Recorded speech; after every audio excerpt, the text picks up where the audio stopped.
Hey guys, welcome back. Today I would like to share you how to get amazing live wallpaper from TikTok. I saw most of you are using TikTok and you can also get advantage from it where you can get a ton of amazing live wallpaper and set it on your iPhone lock screen. Now let me show you how I done it and how I do it.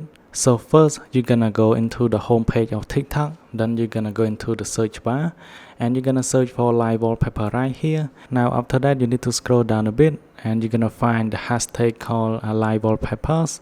So it has a 2.2 billion view. Now click on it, then you're gonna find a ton more of a live wallpaper right here. You can select the one that you like and set it on your lock screen. Let's say I'm gonna pick this one, so I can go ahead and click on the share button. Then you're gonna select on live wallpaper here, live photo. It will be converted and saved into your camera roll. And after that, let's go back into your camera roll. You're gonna find the last photo that you have just convert and save at the moment. Now set it on your iPhone lock screen, just like that. Set it on your lock screen. Now let me pull down my lock screen, and after that I can go ahead and force touch and it give me an animation as you can see. Thanks for watching. I hope you like these simple tips. Then I will see you guys in the next one.